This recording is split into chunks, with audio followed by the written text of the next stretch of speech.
기간을 보내고 있습니다. 대강절 기간이 뭐냐면 아기 예수의 탄생을 기념하는, 그리고 우리 또한 그때로 돌아가서 우리를 구원하실 메시아, 구원자, 메시아를 기다리는 마음으로 경건하게 보내는 시간, 이 기간을 우리는 대강절, 다른 말로 대림절, 또 다른 말로는 강림절, 이렇게 이야기한다고 얘기를 했습니다. 그래서 이 크리스마스, 성탄절을 기준으로 해서 약 4주 전부터 이 대강절 우리가 교회 절기로 지키고 있는데, 그래서 이 대강절 기간에는 항상 설교의 주제가 거의 대부분 기다림에 관련된 설교를 나누고 있습니다. 오늘은 창세기에 등장하는 인물 요셉의 이야기를 통해서 이 기다림에 대해서 나누고자 합니다. 요셉이라는 이름은 사실 교회 다니지 않는 분들에게도 좀 익숙한 이름이에요. 그렇죠? 우리 체코에도 요셉 많죠? 요셉, 야곱, 그렇죠? 뭐 요한, 그러니까 뭐 성경 영어로는 존이라고 하는 그런 이름들이 많습니다. 종교적인 색채를 떠나서 이 요셉의 이야기는 뮤지컬이나 애니메이션 그런 데서도 많이 다뤄지는 이 단골 소재입니다. 왜냐하면 그만큼 이 인생이 참 버라이어티하고 극적이고 우리에게 주는 교훈이 크기 때문에 그렇죠. 그래서 오늘 이 요셉이라는 인물을 통해서 전해드린 이 말씀이 전하는 전하 듣는 여러분 모두가 은혜되는 귀한 시간이 되길 원합니다. 제가 뭐 단지 열심으로 밤을 새워서 열심히 준비하기 때문에 은혜가 되는 게 아니라, 우리에게 지적인 것이 많이 전달되기 때문에 은혜가 되는 것이 아니라, 하나님이 우리에게 말씀하시면 그 자체가, 말씀 자체가 은혜가 되는 거예요. 할렐루야. 그런 동일한 은사가, 동일한 은혜가 여러분들에게 넘치기를 원합니다. 요셉의 일대기에 대해서 또 우리 교회에 많이 다녀오시지 않은 분들이 있기 때문에 좀 약간 주일학교식으로 준비를 해봤어요. 이 그림이 있습니다. 요셉이 어떤 사람이고 어떻게 살았는지에 대한 이해가 필요한데, 이 창세기 37장 우리가 다 읽어보면 오늘은 정해진 부분만 우리가 읽었습니다만 전반적인 이해가 요셉의 인생에 대해서 된다는 것이죠. 그래서 이 키워드로 보면요, 뚜렷하게 잘 보이진 않습니다만 첫 번째 그림 가장 왼쪽에 있어요. 1번인데 저것은 이제 채색 옷을 입은 요셉, 이렇게 우리가 키워드로 정리할 수 있을 것 같습니다. 뭡니까? 이 당시 요셉에게는 10명의 형이 있었는데 뭐 이제 그 당시에는 일부 다 처제니까 부인이 많으니까 형제도 많이 있었겠죠. 그래서 10명의 형이 있었는데 그 중에 막내였던, 더 막내인 나중에 베냐민이 태어나기 전에는 요셉이 막내였는데, 그 요셉이 막내이기 때문에 지금도 그렇죠. 막내를 아빠가 너무 사랑하는 거예요.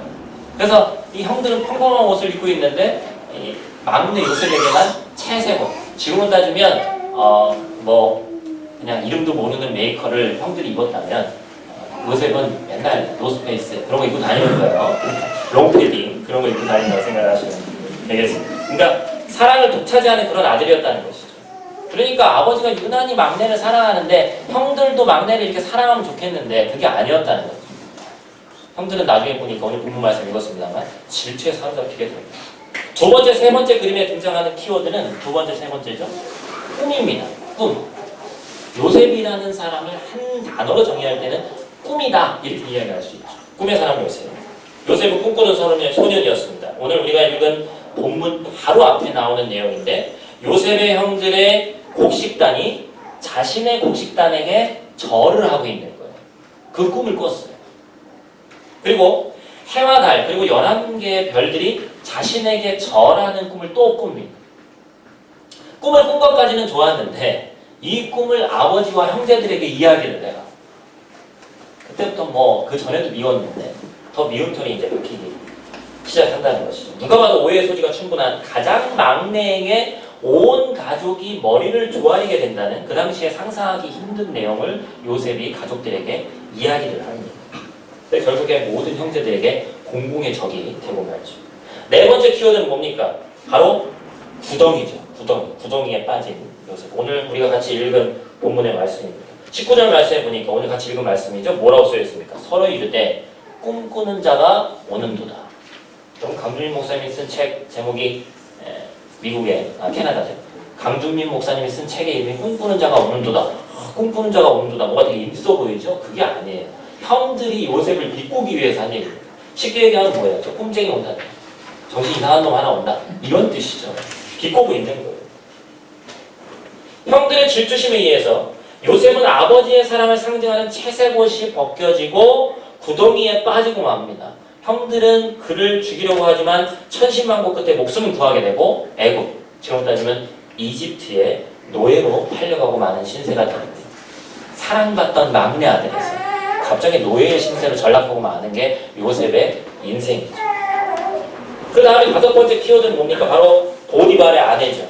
우리가 많이 또 회자가 되는 그런 단골 스토리 아닙니까? 이 보디발이라는 장군이 이집트의 시위대장, 그러니까 2인자였어요. 파라오의 바로 밑에 있는 그 정도의 파워를 갖고 있는 인물인데 그 사람의 집에서 그래도 인정을 받아서 노예 중에서 잘 나가서 그 집을 총 책임지는 관리자가 됩니다. 시련이 거기에서 끝나서 그 정도의 인생으로 축복받고 그 이집트에서 잘 살았으면 좋았을 텐데 그렇지 않고 무슨 일이 벌어지는 거예요. 그 시위대장의 아내가 유혹하는 거예요. 한참 혈기가 왕성한 나이 17살 때 팔려갔으니까 한 몇 년 좀 지났어도 한 20살, 20대는 혈기가 왕성한 나이이기 때문에 모든 것을 자주지할 수 있는 파워를 가졌으면 시위대장은 맨날 전쟁하러 가니까 한 번 딴 마음을 푸는 수도 있는데 요셉은 그렇지 않았다는 것이죠. 결국 우리가 알고 있다시피 요셉은 그 자리를 피하다가 겉옷을 떨구고 그것으로 인해서 그는 주인의 아내를 넘봤다는 누명을 쓰고 감옥에 갇히고 맙니다. 이쯤 되면 저는 여기까지만 우리가 본다면 저는 요셉을 이렇게 부르고 싶습니다. 꿈 때문에 망한 사람. 꿈꾸지 않았으면 이런 일이 없었을 텐데 그 꿈꾸는 얘기를 얘기하지 않았다면 이런 일이 없었을 텐데요. 꿈 때문에 형들에게 노예로 팔려가고 그의 인생은 구덩이에 빠졌고 결국 이국 땅 먼 이역만리의 감옥에까지 갇히게 됐습니다. 사실 꿈은 비전이고 희망입니다. 긍정적인 것이죠. 하지만 그에게 지금까지의 꿈은 꾸지 않았으면 좋았을 것만 같은 악몽과 같은 현실이 됐단 말이에요. 구덩이와 감옥은요, 더 이상 설명하지 않아도 인간이 떨어질 수 있는 가장 낮은 나락을 상징합니다. 더 이상의 희망은 보이지 않아요. 그러나 우리가 알고 있듯이 성경은 요셉의 이야기를 여기서 끝내고 있지 않단 말이에요. 여섯 번째, 그리고 뭡니까? 감옥에 갇혔죠. 감옥에 갇힌 요셉. 낯선 나라에서 낯선 감옥에 갇힌 요셉. 이제는 정말 끝난 것 같은데 여러분이 이 감옥에 갇혀보지 않으셔서 잘 모르시겠습니다만 저도 갇혀보진 않았어요. 근데 이제 체코에 와서 원래 여행 다니는 분들도 그렇고 여기 사는 분들도 그렇고 신분증을 항상 갖고 다녀야 돼요. 비자가 나오기 전이었는데 여권을 그때 제가 갖고 다니지 않아서 어떤 청년을 신방 갔다가 플로렌츠 근처에서 경찰한테 잡혔어요. 그때 입고 있던 옷이 있는데 약간 회색 빛깔의 옷이에요. 메이커는 좋은 건데 딱 봐도 무슨 공장에서 입는 옷처럼 생겼어요. 제 얼굴 때문에 잡혔다고 저는 생각하지 않습니다. 그것 때문에 잡혔을 거라고 저는 생각을 하는데 그래서 이제 신분증을 내놓으라고 하는 거예요.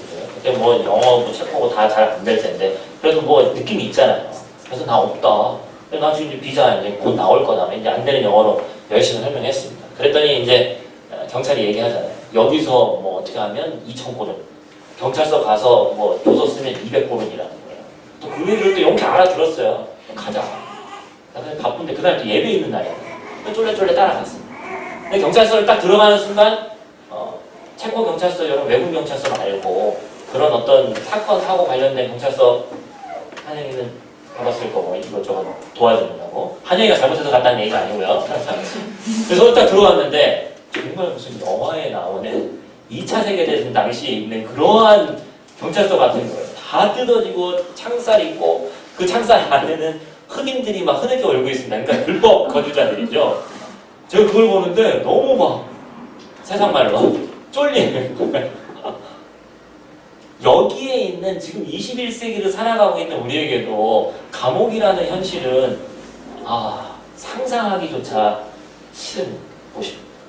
근데 약 3, 4천 년 전에 이집트 낯선 외국 땅에서 거기에서 감옥에 빠져 있을 때의 요셉의 심정은 이건 다 끝난 거예요. 더 이상의 희망이라는 것을 말할 수 없는 상태를 이야기하는 겁니다. 저는 너무도 잘 알고 있는 말씀이지만 오늘의 이 말씀이 저희가 한국에 살고 있어서 그렇지 더 공감이 되고 마음이 아팠어요. 다른 나라잖아요. 다른 나라. 형제들에게 버림받아서 구덩이에 빠졌을 때 가까스로 목숨을 유지했지만 노예를 파는 상인들에게 끌려가는 광야와 사막 가운데서 그리고 억울한 누명을 쓰고 이제는 자신의 목숨이 풍전등화에 놓인 2억 만리 외국 땅 이집트에서 그리고 감옥에서 요셉은 단 한 번도 하나님을 원망하지 않았을까 제가 생각해봤습니다. 요셉은 단 한 번도 원망하지 않았을까요? 요셉의 믿음이 뛰어나기 때문에, 요셉은 우리와 다른 영성을 가지고 있기 때문에 하나님을 원망하지 않았을까요? 저는 그렇게 생각하지 않습니다. 왜냐하면 요셉도 우리와 같은 성정을 갖고 있는 사람이기 때문이었습니다. 사람은 환경 앞에 장사 없습니다. 여러분이 여러분의 인생 가운데서 가장 고통스럽던 순간에 했던 생각을 한번 떠올려 보십시오. 무슨 생각이에요? 우리는 하나님을 믿고 있다고 얘기하지만 하나님 도대체 왜 나한테 이러한 시련을 겪게 하십니까? 하나님 도대체 왜 나입니까? 그러한 이야기가, 그러한 마음이 내 가운데서 생겨난다는 것이죠. 저도 마찬가지입니다. 누군가 저에게 목사님이신데 말씀 전하는 분인데 믿음이 더 굳건해야지, 원망하지 마셔야죠 할지도 모르겠습니다. 그런데 저도 인간이기 때문에 그렇지 않더라는 것이죠. 저는 요셉이 저보다 너무나도 뛰어난 믿음의 사람이지만 그도 동일하게 하나님을 원망했으리라고 생각합니다. 그리고 감옥에서는 아마 모든 희망조차도 내려놓을 수밖에 없는 상황 가운데 놓였을 거예요. 그리고 하나님이 나를 버리셨고 나와 함께하지 않으시고 나를 위해서 그 어떤 것도 일하지 않으신다라고 느꼈을 수도 있다라는 것입니다. 여러분, 이럴 때는 교회 다니는 사람으로서, 목사로서, 기도하는 사람으로서 무슨 생각이 듭니까? 기도하는 것조차도 사치로 느껴질 때가 있어요. 내 삶이 그 정도로 삶의 나락으로 떨어졌기 때문에 기도조차도, 신음조차도 나오지 않는 때가 있다는 것이죠. 사랑하는 성도 여러분, 여러분은 어떻습니까? 그런 고통과 고난의 순간에 어떠한 생각이 드세요? 왜 도대체 나만, 왜 내 가족만, 도대체 왜 나에게만 이러한 일들이 생겨나는데 그런 생각이 든다는 것이죠. 여러분, 우리는 이 자리에 동일하게 앉아있지만 각자가 느끼는 고난과 고통의 크기는 물론 다를 수 있습니다. 환경이 다 다르기 때문에. 그러나 어떠한 사람이든지 고난을 받고 고통을 당한다는 것이죠. 우리가 동일한 사람이기 때문에 그것은 모두에게 해당되는 상황입니다. 그렇다면 오늘 성경은 요셉의 고난의 순간들을 어떻게 그리고 있는지, 과연 진짜로 하나님은 요셉을 그 순간순간마다 외면하고 말씀하지 않으셨는지 우리가 성경을 통해서 한번 봐야 된다는 것이죠. 우리가 아까 첫 번째 그림으로 봤던 첫 번째 내용 가운데 있었던 네 번째 그림이긴 합니다만, 구덩이에 빠졌을 때, 요셉이 구덩이에 빠져서 자신의 이 생명이 어떻게 유지될지 모르고 있던 상황에서 하나님은 어떻게 일하셨는지 우리가 말씀을 다시 한번 봐야 될 필요가 있습니다. 37장 21절 말씀을 한번 같이 보도록 하겠습니다. 같이 읽겠습니다. 르우벤이 듣고 요셉을 그들의 손에서 구원하려 하여 이르되 우리가 그의 생명은 해치지 말자. 모든 형제들이 요셉을 죽이고 싶어 하는지 알았지만 그 가운데서 그럼에도 불구하고 르우벤이라는 가장 큰 형은 요셉을 우리의 혈육이기 때문에 죽이면 안 된다라고 얘기하고 있는 거예요. 그 다음에 26절과 27절을 뭐라고 얘기하고 있습니까? 같이 읽겠습니다. 26절, 27절. 유다가 자기 형제에게 이르되 우리가 우리 동생을 죽이고 그의 피를 덮어둔들 무엇이 유익할까? 자, 그를 이스마엘 사람에게 팔고 그에게 손을 대지 말자. 그는 우리의 동생이요 우리의 혈육이라 하매 그의 형제들이 청종하였다. 또 다른 형이었던 유다는 어떻습니까? 그가 의도하지 않았던 하나님은 유다라는 요셉의 형을 또 사용하셔서 하나님의 큰 그림을, 하나님의 섭리를 이뤄갈 계획을 그때부터 잡고 계셨다라는 것입니다. 보디발의 집에 팔려간 요셉은 어떻습니까? 39장 3절 말씀을 보니까 이렇게 하고 있습니다. 노예가 되어서 보디발의 집에 잡혀가서 노예의 신분으로 처절하게 살아가고 있는 그 요셉에게 39장 3절 말씀에서는 또 말씀 가운데 뭐라고 얘기하고 있어요? 같이 읽겠습니다. 그의 죄인이 여호와께서 그와 함께 하심을 보며 또 여호와께서 그의 범사에 형통하게 하심을 보았더라. 하나님이 일하시지 않았지. 일하시지 않고 있는 것처럼 느껴졌지만 하나님이 계속해서 일하고 계신 거예요. 억울한 누명을 쓰고 감옥에 갇힌 요셉을 성경은 또 어떻게 묘사하고 있습니까? 21절, 22절, 23절 말씀입니다. 같이 읽겠습니다. 여호와께서 요셉과 함께 하시고 그에게 인자를 더하사 간수장에게 은혜를 받게 하시매 간수장이 옥중 제수를 다 요셉의 손에 맡김으로 그 재반 사물을 요셉이 처리하고 간수장은 그의 손에 맡긴 모든 것을 무엇이든지 살펴보지 아니하였으니 이는 여호와께서 요셉과 함께 하시니라. 여호와께서 그를 범사에 형통하게 하셨다. 여러분 이쯤 되면 성경에서 의도적으로 이야기하고 있는 것이 뭡니까? 요셉이 구덩이에 빠졌을 때, 보디발의 집에서 노예의 신분으로 살아갈 때, 억울한 누명으로 감옥 가운데 갇혀 있을 때, 인간인 요셉은 하나님이 나를 버리셨고 하나님이 나를 기억하시지 않고 하나님이 내 기도에 응답하지 않는다고 생각할 수 있지만, 성경은 분명히 말하고 있습니다. 하나님이 요셉과 함께 하셨고, 할렐루야, 하나님이 요셉과 함께 하셨다는 거예요. 하나님이 함께 하시니까 그가 범사에 형통할 수 있었다는 겁니다. 할렐루야. 여러분, 이 놀라운 말씀입니다. 우리는 자각하고 있지 않지만 이 하나님이 우리가 느끼던 느끼지 않던 요셉과 함께 하셨던 하나님이 우리와 함께 하신다는 것입니다. 꿈꾸는 자 요셉은 꿈으로 망한 것 같은 요셉의 삶 가운데 또다시 하나님이 그의 삶 가운데 꿈으로 역사하십니다. 그 그림을 다시 한번 보여주세요. 아까 감옥에 갇혔던 요셉의 모습. 어느 날 요셉이 갇혀있는 감옥에 이집트 왕 파라오의 술 맡은 관원장과 빵 맡은 관원장이 죄를 짓고 들어오게 됩니다. 술과 빵을 맡았기 때문에 가장 측근에 있는 사람이죠. 왜냐하면 파라오가 먹는 걸 담당하는 사람이기 때문에. 근데 무슨 죄인지 모르겠는데 죄를 짓고 들어오게 되죠. 그리고 그들은 또 각각 꿈을 꾸게 됩니다. 하나님은 요셉에게 지혜를 주셔서 그들의 꿈을 해몽하고, 술 맡은 관원장은 3일 내에 복직이 되고 빵 맡은 관원장은 3일 내에 죽을 것이라는 걸 예언을 하죠. 그리고 요셉은 술 맡은 관원장에게 당신은 살 거니까, 다시 복직될 거니까 만약에 복직이 되면 이 억울한 요셉 나를 기억해줘서 내가 다시 나가서 활동을 할 수 있게 살려달라고, 그렇게 자기 억울함을 풀어달라고 이야기를 합니다. 근데 성경 말씀을 보니까 40장 23절 말씀을 보니까 창세기, 오늘 읽지 않았습니다. 뭐라고 쓰여있냐면, 너무나도 가혹하게 술 맡은 관원장은 요셉을 까마득하게 잊었다라고 이야기하고 있어요. 억울함을 풀어달라고 술 맡은 관원장 하나, 이 동아줄, 썩은 동아줄이라도 잡는 심정으로 잡았는데 그 술 맡은 관원장이 요셉을 까마득하게 잊었더라. 성경은 이렇게 기록하고 있어요. 그리고 바로 뒷장을 넘기니까 41장 말씀의 첫 번째 뭐라고 써있냐? 그리고 그 후로 만 2년이 지났다. 여러분, 이제 뭔가 좀 희망이 보이고 뭔가 좀 될 것 같은데 성경에서 또 요셉을 잊었더라라는 말이 나오는 거예요. 계속해서 잊혀지는 겁니다. 떨어질 수 없는 나락으로 계속해서 떨어지는 거예요. 2년 후에 이집트의 왕 파라오가 꿈을 꿉니다. 그러나 그 꿈을 해몽할 자가 이집트에 없어요. 그때 가서야 술 맡은 관원장이 자신의 꿈을 해몽해준 요셉을 2년이 지나서야 기억을 하게 됩니다. 파라오에게 요셉을 소개합니다. 그 이후의 이야기는 감사하게도 우리가 알고 있는 대로 해피엔딩이에요. 요셉은 그 꿈을 해몽하고 이집트의 1인지하 만인지상 총리가 됩니다. 파라오만 위에 있고 모든 사람의 위에 서게 되죠. 또한 그로 인해서 나중에 형제들이 흉년이 들어 이집트에 왔을 때 요셉의 형제들은 결국 이집트의 총리인 요셉에게 머리를 조아리게 되죠. 결국에 그 꿈이 실현이 되는 겁니다. 요셉은 그들을 결국에 돕고 모든 가족이 이집트에 와서 잘 살게 됩니다. 그의 꿈이 이루어진 거예요. 이게 요셉의 일대기예요. 파란만장한 이야기죠. 성경은 요셉이 구덩이에 빠져서 노예가 된 신세에서 이집트의 총리가 된 것이 꼬박 13년이 걸렸다고 정확하게 기록하고 있습니다. 이러한 삶의 나락 가운데서 요셉은 어떻게 자신의 삶을 포기하지 않았을까? 요셉이 어떻게 자기의 인생을 버틸 수 있었을까?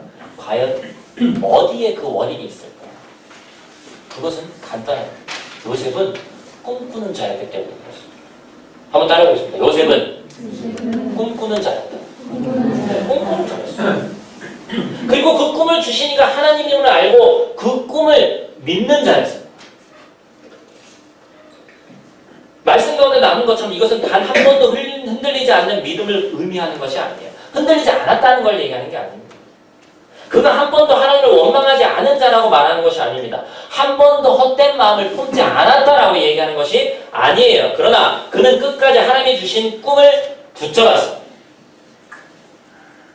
그것을 놓으면 모든 것을 놓게 된다는 것을 알았기 때문에 요셉은 하나님이 주신 꿈을 품었고 붙잡았다는 것이죠. 내 신세가 비록 노예, 내 신세가 비록 죄수의 신분이지만 언젠가 하나님이 꿈 가운데 보이신 것처럼 가족들이 내 앞에 와서 머리를 조아릴 그 날이 내가 꿈꾼 그날이 올 것이라는 확신이 그 마음 가운데 흐려질 때는 있었지만 그 확신을 놓치지 않았다라는 것입니다. 왜냐하면 그것이 단지 내가 꾼 꿈이 아니라 하나님이 주신 꿈이라는 확신이 있었기 때문이에요. 오늘을 살아가고 있는 우리에게 하나님은 동일하게 꿈을 주셨습니다. 우리 모두에게 꿈이 있습니다. 저에게도 비전이 있고 꿈이 있고 제가 하고자 하는 것들이 있고 하나님의 말씀 가운데 나에게 말씀하신 것들이 있다는 것이죠. 여러분 우리가 하나님께서 요셉 당시에 꾸었던 꿈으로 우리에게 오늘날 동일하게 주시는 것이 있는데 그것이 바로 하나님의 말씀입니다. 여러분 요셉이 살던 시대를 보면 요셉이 살던 시대는 성경도 없었습니다. 요셉이 살던 시대에 성경이 있었어요. 빔 프로젝트도 없었습니다. 인터넷 쳐서 동영상으로 유수한 목사님의 설교도 들을 수 없습니다. 많은 사람들이 교회 다니기 힘들고 예수 믿기 힘들다라고 얘기하는데 너무나도 좋은 환경 가운데 우리가 살고 있다는 것이죠. 안식일의 개념, 주일 성수의 개념도 없던 시대에 요셉은 살았고 우리의 예배와 같은 예배조차도 한 번도 들어본 적이 없는 사람이 요셉입니다. 가만히 생각해보면 요셉의 인생 가운데서 하나님이 직접적으로 요셉에게 나타나신 것도 13년의 인생 가운데 성경에 기록되어 있기는 2번의 꿈꾼 거에 불과하다는 거예요. 매일같이 밤마다 나타나서 내가 너와 함께 하겠다고 하나님이 말씀하신 것도 아니고 13년의 인생 가운데 성경에서는 2번 나타났다고 얘기하고 있어요. 우리는 1년에 52주를 최소한 예배를 드려요. 교회 주일만 잘 와도. 요셉하고 비교할 수 있는 상황이 아니라는 것이죠. 그런 가운데서 요셉은 그 꿈을 신뢰했고 하나님을 신뢰했다는 것입니다. 하나님이 요셉에게 꿈으로 말씀하신 것보다 침묵하셨던 기간이 하나님이 말씀하지 않으셨던 기간이 더 길었다라는 거예요. 이것은 무엇을 말합니까? 요셉의 믿음이 우리보다 나을 수 있는 환경은 단 하나도 존재하지 않는다라는 것을 의미합니다. 우리는 꿈을 꾸지 않습니다. 무엇이 문제입니까? 다시 말해서 말씀을 보지 않고 말씀을 보아도 말씀을 들어도 믿지 않습니다. 글로 기록되지도 않고 자신의 무의식 가운데 희미한 꿈으로 기억되는 것을 믿고 13년을 버틴 요셉의 믿음이 오늘날 우리에게는 존재하지 않는다라는 거예요. 더 좋은 환경임에도 불구하고 말이에요. 이것이 우리의 문제입니다. 요셉에게는 그리고 그 당시에는 꿈이 하나님이 사람에게 말씀하시는 방식이었다면 지금은 정교화된 이 하나님의 말씀이 부족한 종을 통해서 전해지는 말씀이 여러분 가운데 주어진 성경 말씀이 하나님이 우리에게 말씀하시는 방법입니다. 이 말씀 가운데서 오늘 말씀 가운데서 하나님은 우리에게 요셉에게 꿈으로 말씀하셨던 하나님께서는 그 내용을 동일하게 말씀하고 있는 거예요. 고난 가운데 내가 있을 때, 고통 가운데 네가 있을 때, 끝없는 기다림을 지쳐 있을 때, 구덩이와 감옥 가운데 갇혀 있는 것처럼 느껴질 때, 그래서 심지어 하나님이 없는 것 같고 안에 하나님이 있어도 나랑 전혀 상관없는 분으로 느껴지고, 내가 버림받은 것 같은 그때에도, 침묵하고 계신 것 같은 그때에도 하나님은 여전히 나를 기억하시고 나보다 나를 더 잘 아는 분이시기 때문에 나에게 가장 좋은 것을 가장 좋은 때, 내가 생각한 때가 아니라 하나님이 가장 좋은 때, 가장 좋은 것으로 채우시기 위해서 지금도 여전히 일하시는 하나님이신 줄 믿습니다. 여러분, 그것을 신뢰하는 것이 믿음입니다. 눈에 보이지 않는 하나님이지만 하나님이 그럼에도 불구하고 나를 위해서 일하고 계신다는 사실을 분명히 기억해야 되는 거예요. 여러분, 저와 여러분에게 하나님의 말씀 가운데 그것을 기억해라라고 이야기하는 거예요. 말씀을 마치겠습니다.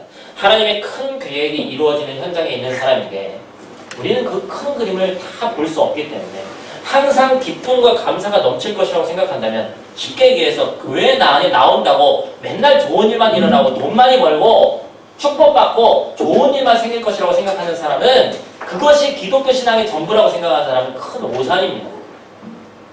위험한 착각이에요. 결코 그렇지 않습니다.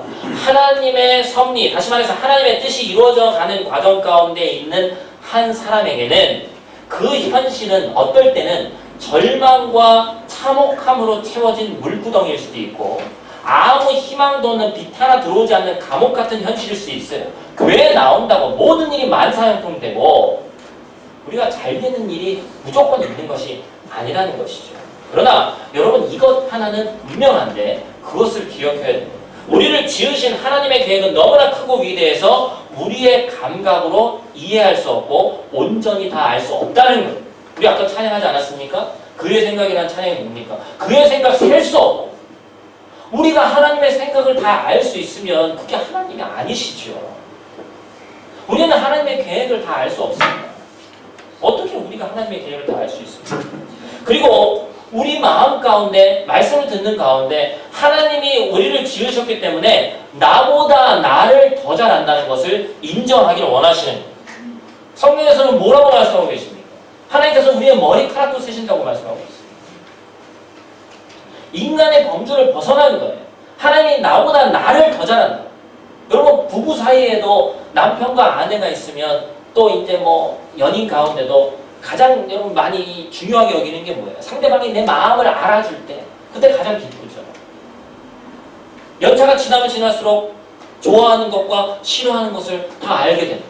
눈빛만 봐도 이제 어느 정도 통하게 되죠. 그 정도만 해도 대단한데 우리를 지으신, 우리를 창조하신 하나님께서 나보다 나를 더 잘 알고 있다는 것만큼 우리에게 큰 위로로 다가오는 말씀이 없다는 것이죠. 이것을 인정해야 되는 것입니다. 창조주 되신 하나님이 나보다 나를 더 잘하시는 분이시기 때문에 이 고난의 순간에 주저하지 않고 꿈을 꾸면 우리가 하나님의 말씀을 믿으면 하나님이 나와 함께 하시고 내 삶을 반드시 형통하게 하실 것이라는 거죠. 우리가 그것을 믿으며 나아가기를 원합니다. 사랑하는 형제자매 여러분, 나보다 나를 더 잘하는 존재가 있다는 것이 얼마나 감사한 일이에요. 제가 여러분들이 처한 환경이 다 어떤지 모릅니다. 왜냐하면 속속들이 다 알 수가 없죠. 교회에 와서는 되도록 안 좋은 일이 있어도 밝은 모습으로 서로를 맞이하려고 하고 여러분이 상황이 어떤 가운데인지 모릅니다. 어떤 분은 정말 사방이 막혀있는 구덩이 같은 이 속에 빠져있는 현실일 수도 있고 그 다음에 감옥 같은 데 갇혀있는 듯한 마음이 드는 그러한 상황일 수도 있다는 것이죠. 그러나 고개를 들어서 우리의 길 대신 예수 그리스도를 우리가 바라봐야 된다는 거예요. 그래서 요한복음 14장 6절에서 우리에게 뭐라고 주님은 말씀하고 계십니까? 요한복음 14장 6절 말씀이죠. 요한복음 14장 6절 말씀 우리 같이 한번 읽어보도록 하겠습니다. 예수께서 가라사대 내가 곧 길이요 진리요 생명이니 나로 말미암지 않고는 아버지께로 올 자가 없느니라. 성경은 뭐라고 되어 있습니까? 하나님께로 나아가는 오직 한 길이 있는데 그것이 바로 예수 그리스도다라고 얘기하고 있습니다.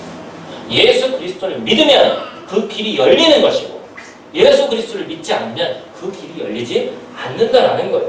여러분의 삶 가운데 이 길이 열리기를 원합니다. 그럼 그 길이 열려야 돼요. 다른 길은 다 막혀있어도 그 길만 열려있으면 우리가 살아갈 수 있다는 것이죠. 여러분의 삶 가운데 우리의 길 되신 주님이 함께 하시기를 주님의 이름으로 축원을 드립니다. 말씀을 마치면서 애니메이션이긴 한데 주의 학교에서 봐야 될 것 같은데 요즘은 애니메이션도 어른들도 보죠. 이 요셉의 이야기가 드림웍스인가요? 거기서 만든 이 영상으로 만든 데 있습니다. 그리고 거기에 나오는 우리가 또 들어보는 분들도 계실 텐데 내 길 더 잘 아시니라는 찬양이 있죠. 그 찬양을 한번 영어 버전인데요. 밑에 또 자막이 나오니까 한번 이 찬양을 함께 나누고 헌금하고 노래 마치도록 하겠습니다.